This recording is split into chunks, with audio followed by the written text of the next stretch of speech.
விஜய் மாமா அவர்களுக்கு அடம் பிடிச்சி ஓட்டு வாங்கி கொடுங்கன்னு சொல்லி குழந்தைகளை வந்து ஒரு ஓட்டு பொறுக்கும் கருவியாக யூஸ் பண்ணியிருக்காரு.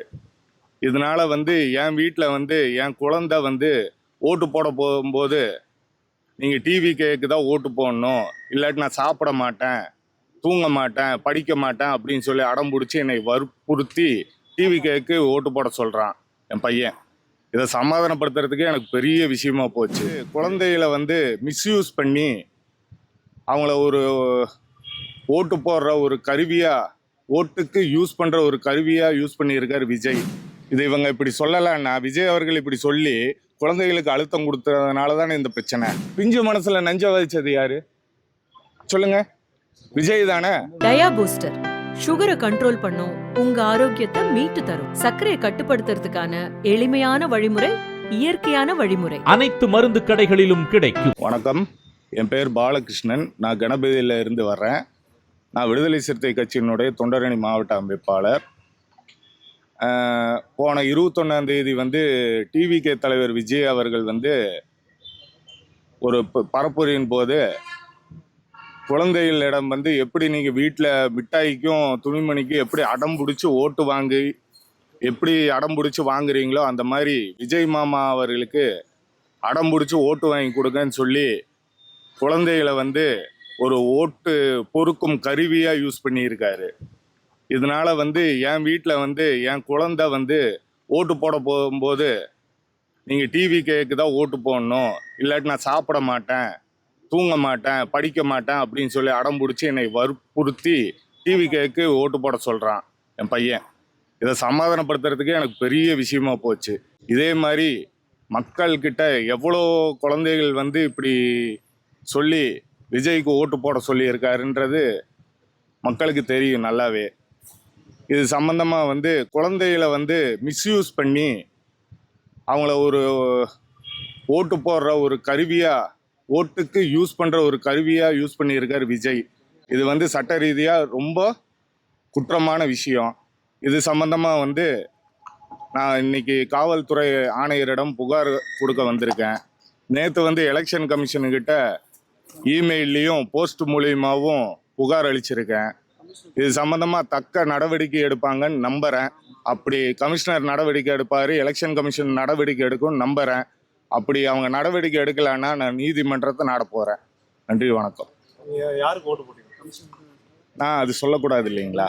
குழந்தைங்க வந்து ரொம்ப வற்புறுத்துறாங்க. நான் அவங்ககிட்ட பொய் சொல்லியிருக்கேன். நான் டிவி கேட்ட போட்டேன்னு பொய் சொல்லியிருக்கேன்.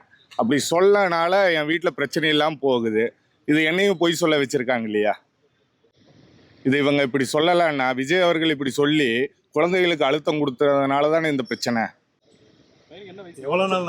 5 வயசுங்க. ஓட்டும் போட்டு முடிச்சாச்சு. இதுக்கப்புறம் வந்து நீ கம்ப்ளைண்ட் கொடுத்து எனக்கு ஓட்டு போடுற அன்னைக்கு தானே இந்த பிரச்சனையே வந்துச்சு. நான் 23ஆம் தேதி ஓட்டு போட போறேன்னு சொல்றப்ப தானே இந்த பிரச்சனை வந்துச்சு. எனக்கு வந்ததுனால நான் வந்து புகார் தர்றேன். இந்த மாதிரி எவ்வளோ பேர் மன அழுத்தத்துக்கு ஆளாயிருக்காங்க, எத்தனை பெற்றோர்கள் வந்து மன அழுத்தத்துக்கு ஆளாயிருக்காங்கன்றது வந்து என்னால் புரிஞ்சுக்க முடியுது. என்னை மாதிரியே எத்தனை பெற்றோர் வந்து பாதிக்கப்பட்டிருக்காங்கன்றது எனக்கு புரியுது. பொய் சொல்ல வைக்கிறாங்க பெற்றோர்களை குழந்தைகள் இடத்துல. இனி தேர்தல் முடிவு வந்து எப்படி வரும்ன்றது எங்களுக்கு தெரியாது. அது குழந்தைகள் இன்னியும் எப்படி மென்மேலும் பாதிக்கும்ன்றது வந்து எங்களுக்கு ரொம்ப பயமாக இருக்குது. ஒரு பேரண்ட்ஸா, கட்சிக்காரன்றதை விட ஒரு பெற்றோராக வந்து எனக்கு ரொம்ப பயமாக இருக்குது. அதனால தான் இது வந்து இந்த வீடியோஸ் வந்து பரவாமல் தவிர்க்கிறதுக்கு வேண்டி காவல்துறை நடவடிக்கை எடுக்கணும். இது பேசின விஜய் அவர்கள் மீதும் ஜுனைல் ஜஸ்டிஸ் ஆக்ட் மூலிமா நடவடிக்கை எடுக்கணும். பிஎன்எஸ் நான் நியூஸ் பார்ப்பேன், நான் வீட்டில் நியூஸ் பார்ப்பேன். அப்போ டிவியில் வந்து அதான் அந்த பரப்புரை நிகழ்வு நான் செல்ஃபோன் காட்டுறதில்ல. வீட்டில் நியூஸ் பார்க்குறப்ப அந்த பரப்புரை மூலிமா பார்த்தப்போ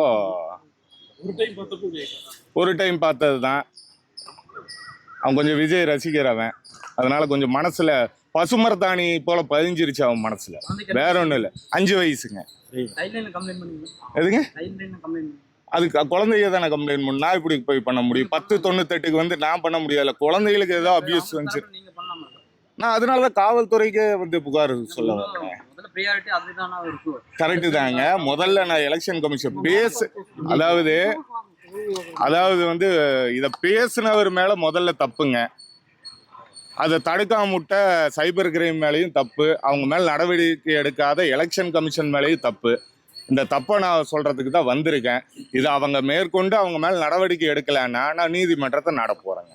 உங்களுக்கு தெரிஞ்சு எத்தனை பேரண்ட்ஸ் பாதிக்கப்பட்டிருக்காங்க? எனக்கு தெரிஞ்சு என் ஃப்ரெண்ட்ஸ் மூலியமாவே ஒரு 10-15 பேர் பக்கம் இதே பிரச்சனை தான். அவங்க வந்து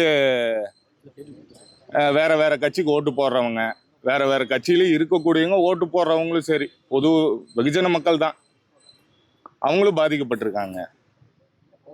ஒரு பையன் பாதிக்கப்பட்டிருக்காரு. பையனோட அம்மாவோட version என்னவா இருக்கு? அம்மாவோட அம்மா என்ன நினைக்கிறாங்க? அம்மா வந்து நீங்க பேசாம அவங்களுக்கே ஓட்டு போடுங்க அப்படின்ற மாதிரி அதாவது பேசாம அவங்களுக்கே ஓட்டு போடுங்க அப்படின்ற மாதிரி அவங்க சொல்றாங்க. அடம் பிடிக்கிறாங்க. அடத்தினால அவங்கள சமாதானப்படுத்துறதுக்கு நீங்க ஓட்டு போட்டுருங்களா அவங்களுக்கு அப்படின்றாங்க. அம்மாக்கள் மேஜர் தான், அவங்களே மாறுறாங்க. அது மாத்தினது யாரு? குழந்தைகள் சொல்லி தானே மாத்தினது. குழந்தைங்க கிட்ட யார் பதிய வச்சது? பிஞ்சு மனசுல நஞ்ச வச்சது யாரு சொல்லுங்க? விஜய் தானே. பொம்மைக்கு வர முடிக்கிற மாதிரி தான் படம் முடிக்கிறாங்க. ஆமா, இது சொல்லி தூண்டி விட்டது யாருங்க? ஓட்டு போடாதவங்க ஓட்டு போட வைங்க, டிவி போட்டு. அது டிவிக்கு விஜய் மாமாக்கு ஓட்டு வாங்கி கொடுங்கன்னு தானே சொல்லி இருக்காரு. அதை சொல்லி தானே Kinder Joy, chocolate, Dairy Milk, dress, இதுக்கெல்லாம் எப்படி அடம் பிடிப்பீங்களோ அந்த மாதிரி அடம் பிடிச்சி விஜய் மாமாக்கு ஓட்டு வாங்கி கொடுங்கன்னு இருக்காரு. உங்க பையன் அடம் பிடிச்சத ப்ரூஃப் இருக்காங்களா? இல்ல, அது நான் தான் ப்ரூஃப். எங்க வீட்லயே இருக்காங்க. நீங்க குழந்தை பாதிக்கப்பட்டிருக்கீங்கன்னு நினைக்கிறீங்களா? கண்டிப்பா உளவியல் ரீதியா பாதிக்கப்பட்டிருக்காங்க. அவங்களுக்கு ஏதாவது ஆலோசனை, ஏதாவது உளவியல் ஆலோசனை? நான் இப்போ அவங்க பாட்டி கிட்ட சொல்லி டூர் கூட்டு போக சொல்லியிருக்கேன், அவனை சமாதானப்படுத்துறதுக்கு, டைவர்ட் பண்றதுக்கு. வேற என்ன பண்ண முடியும்னு நினைக்கிறீங்க? நம்ம போய் டிவி கேட்க ஓட்டு போட சொல்றீங்களா? முன்னாடி எனக்கு 23ஆம் தேதி நான் ஓட்டு போட போறப்ப தான் வந்து எனக்கு இந்த பிரச்சனையே நடந்துச்சு.